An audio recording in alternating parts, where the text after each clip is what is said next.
আসসালামু আলাইকুম ফ্রেন্ডস, কেমন আছেন সবাই? আশা করি সকলে খুব ভালো আছেন। শবনমস কিচেন ফর ইউতে আপনাদের সকলকে স্বাগত জানাই।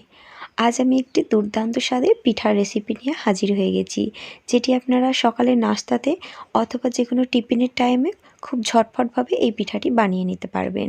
অথবা এই পৌষ সংক্রান্তির দিন তো আপনারা অবশ্যই এই ধরনের পিঠে বাড়িতে বানিয়ে নিতে পারবেন। তাহলে চলুন দেখে নিই আজ আমি এটি কীভাবে বানাবো। আর আজকে যদি আমার রেসিপি ভালো লেগে থাকে অবশ্যই একটা লাইক করে দেবেন। প্রথমে আমি দুটো ডিম নিয়েছি। এখানে একে একে ডিমগুলোকে আমি ভেঙে একটা বোলের মধ্যে নিয়ে নেব। এই পিঠাগুলির টেস্ট অসাধারণ হয়, আপনারা একবার এইভাবে বাড়িতে অবশ্যই ট্রাই করে দেখবেন। এখানে দুটো ডিম আমি নিয়ে নিয়েছি। এবারে আমি এখানে হাফ কাপ চিনি অ্যাড করে দিচ্ছি। আপনারা এখানে চাইলে পাউডার সুগারটাও অ্যাড করতে পারেন। এটাকে খুব ভালোভাবে আমি ফেটে নেব যতক্ষণ না চিনিটা গলে যাচ্ছে না। এবারে আমি এখানে অ্যাড করব একদম অল্প পরিমাণ লবণ। এটাকে আমি খুব ভালোভাবে ফেটে নিয়েছি।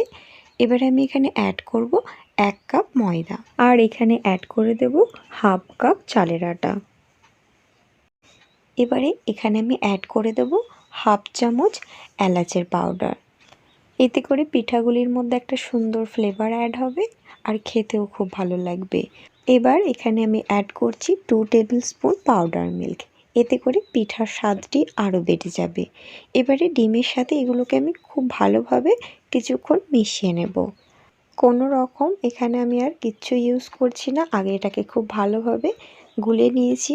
এখানে দেখুন, এটা একদম ভালোভাবে আমি ডিমের সাথে গুলে নিয়েছি। এবারে আমি এখানে অল্প অল্প করে জল অ্যাড করব। আপনারা এখানে চাইলে দুধটাও অ্যাড করতে পারেন, যেহেতু আমি এখানে পাউডার মিল্ক অ্যাড করেছি সেক্ষেত্রে আমি এখানে জলটা অ্যাড করছি। আমি এইভাবে অল্প অল্প করে জল অ্যাড করে ব্যাটারটাকে একদম একটা থিক কনসিস্টেন্সিতে নিয়ে আসব। আপনারা এই ধরনের পিঠা বাচ্চাদের টিফিনে খুবই সহজে ঝটপটভাবে বানিয়ে দিতে পারবেন। বাচ্চারাও খুবই খুশি হবে এই ধরনের পিঠা খেতে। দেখুন এখানে ব্যাটারটা আমার গোলা হয়ে গেছে। আমি এখানে অ্যাড করব হাফ চামচ ভ্যানিলা এসেন্স। অবশ্যই এটা এখানে দেবেন, পিঠাগুলি খেতে অসাধারণ লাগবে। এটাকে একটু ভালোভাবে ফেটে নেব। এবারে আমি এখানে অ্যাড করে দিচ্ছি কিছুটা পরিমাণ কালো জিরে। আমি এখানে হাফ চামচ কালো জিরে অ্যাড করলাম। এটাকে খুব ভালো করে আমি মিশিয়ে নেব। দেখুন এটা একদম ভালোভাবে রেডি হয়ে গেছে। এখানে ব্যাটারটা একটুখানি ঘনই রেখেছি, খুব বেশি পাতলা করিনি, যেমন একটা কেকের ব্যাটার হয় ঠিক সেরকম। এবারে একটা কড়ার মধ্যে আমি তেলকে খুব ভালো করে গরম করে নিয়েছি। তার মধ্যে এই ধরনের একটু গর্ত চামচ আমি রেখে চামচটাকে খুব ভালো করে গরম করে নিয়েছি। এবারে এই চামচটার মধ্যে আমি 1 চামচ মতো একটা পরিমাণ অনুযায়ী এখানে ব্যাটারটা দিয়ে নিয়েছি। এবারে এটাকে খুব ভালোভাবে তেলের মধ্যে ঘুরিয়ে ঘুরিয়ে নেব। প্রথমবারটা একটু ছাড়তে সময় লাগবে, কিন্তু এইভাবে আপনারা ঘোরাতে থাকবেন, দেখবেন অটোমেটিক এই চামচটার মধ্যে ফুলে যাবে। যখন এইভাবে ফুলে যাবে একটা ছোট চামচের সাহায্যে এটাকে আপনারা ছাড়িয়ে নেবেন।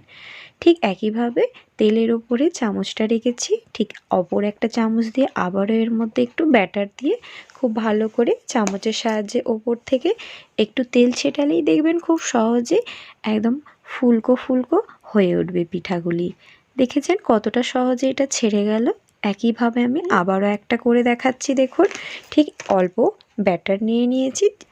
এটা একটা পারফেক্ট পরিমাপের জন্যে যে চামচটা করে ব্যাটারটা দিয়েছি সেই চামচটা করে ততটা পরিমাণই ব্যাটারটা দেবেন। এতে করে প্রত্যেকটা পিঠের সাইজ একই হবে আর দেখতেও ভালো লাগবে।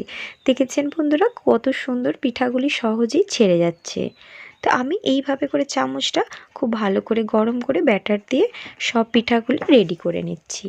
আপনারা এইভাবে করে দেখবেন, করতেও যতটা মজা লাগবে খেতেও ততটা মজার হবে। দেখেছেন এখানে সব পিঠাগুলি লাল হয়ে গেছে। এবারে এই পর্যায়ে আমি এগুলোকে ছাঁকনির সাহায্যে ছেঁকে তুলে নেব। পিঠাগুলি যতটা ফুলকো ফুলকো হয়েছে খুবই নরম তুলতুলে। দেখুন বন্ধুরা আমি এইভাবে সব পিঠাগুলি রেডি করে নিয়েছি। আপনারা এই ধরনের পিঠে পৌষ সংক্রান্তির দিন সকালে বিকালে টিফিনে অথবা নাস্তাতে বা বাচ্চাদের টিফিনে খুব সহজেই এগুলো বানিয়ে নিতে পারবেন। দেখুন এটা কতটা নরম হয়েছে, সফট হয়েছে, আমি আপনাদের দেখাচ্ছি। আশা করছি আপনারা দেখে বুঝতে পারছেন। আর আজকের আমার রেসিপি যদি ভালো লেগে থাকে অবশ্যই একটা লাইক শেয়ার কমেন্ট করে দেবেন। আমি আপনাদের এটা ভেঙে দেখাচ্ছি, দেখুন ভেতরটা কত সুন্দর কুক হয়েছে, কোনো রকম একটুও কোনো ডেলা নেই। আর এই পিঠাটির স্বাদও অসাধারণ হয়েছে। আপনারা এইভাবে অবশ্যই বাড়িতে ট্রাই করবেন। আজকের মতো আসি বন্ধুরা, নেক্সট কিছু মজাদার রেসিপি নিয়ে আবারও হাজির হয়ে যাব ইনশাআল্লাহ। আল্লাহ হাফিজ।